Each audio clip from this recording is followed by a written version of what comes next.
Thanks a lot. Tom has 3 kids. I have 1, but I think every parent in the back of their mind worries at some point their child might be prone to juvenile diabetes or have it. And so, by the way, I want to introduce our guest. She's a pediatrician, Dr. Janice Pride-Boone. She's also on the board of the YMCA, which is a great place to get fit. Yes. And the kids don't even know it. They're having so much fun, right? They're having so much fun. They're doing all the right things. They're learning about good nutrition and moving and working out, which is good for our children in this generation because we're not doing as much as we need to. Are we really seeing more kids diagnosed with juvenile diabetes? Juvenile diabetes is fairly static. It's often autoimmune. You may pick up a virus. The child may develop it on a genetic basis, but it's the type 2 diabetes that we're seeing really much more What prevalence we believe on. is more of grown-up diabetes. Exactly. Kids are getting it at a young age because they're overweight? They're overweight. Why? They're too big. Gosh. They're seeing too much sugar, which is why I have the displays here. We're eating way too much sugar constantly. Our children are still making insulin for the most part, but the insulin is resistance. They're developing rashes along their neck and arms and getting in trouble What from does this signify right here? Is this how much? This just reminds us how much sugar liquid candy. Our children are drinking and eating sugar all day long. These are samples of just some of our fast, slushy fruit drinks.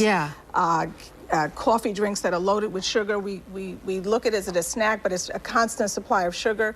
Our insulin levels are sky high, but the insulin's not working. The body is just simply not responding anymore. What is this one that has so much in it? That's this almost one is a grape slushy. And it's got that much sugar in it. 1 cup.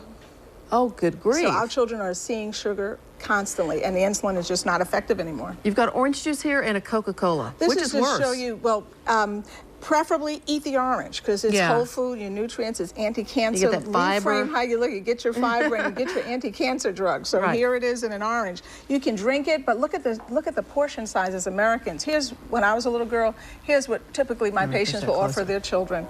Here's a cold drink. That's a treat. That's not something you have in the house. You have it when you go out. Look at what I drank. Look at what my daughter is offered. We have to build our new vans just to handle our cups. I know. It's crazy, isn't it? And it's crazy. Therefore, diabetes is on the rise. So type 1, again, genetic, viral, autoimmune, maybe something that genetically is going to happen, 5 to 10%, but what we're seeing is a massive increase in the number of type 2 diabetes. So juvenile is type 1 and type 2 now, unfortunately. It used to be just type 1. Let's talk about this mess over here. These are fats. These are all of our snacks for our fats. Look at what's happened to our heart disease. So this may be the first generation. We may bury our children because they're going to have more heart disease and more diabetes than my generation. Wow. Because of the way we eat, the portion size, the amount of fat, the amount of sugar. Here's the salt. Here's the salt. Wait a minute, this is buffalo wings. This is a chicken Caesar salad with more fat. Fried clams, which children are not big on. No, they're not going to eat that, but they'll eat fried French fries. But our children and our adults will. These are potato skins, French fries, loaded with saturated fats, trans fats. Wow. Destroying our heart, destroying our pancreas. And we want our children to live and be able to take care of us. Let's talk about the symptoms of diabetes. Yes. Unfortunately, with type 1, type 2, thirsty, overeating, overdrinking, but in type 1, losing weight. Unfortunately, no insulin available. Without insulin, you can't drive nutrients into the brain, into the body. They lose weight, they're hungry, they're thirsty, they urinate. Unexplained weight loss. Unexplained weight loss. Whereas type 2, so much fat, so much sugar taken in, the insulin doesn't work. So they're just gaining weight, yet same symptoms, thirsty, drinking, over-urinating, overeating. And a pediatrician told me recently, because I said, you know, I'm worried about diabetes. He said, look, a kid came in yesterday and drank like 4 of those McAllister's teas.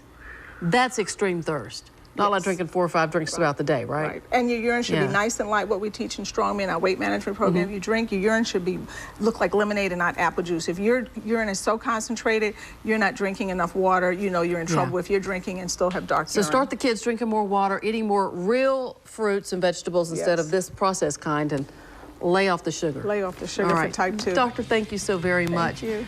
Man, that fat is gross. I'm going to go through and see what else that adds up to. We'll be right back after this.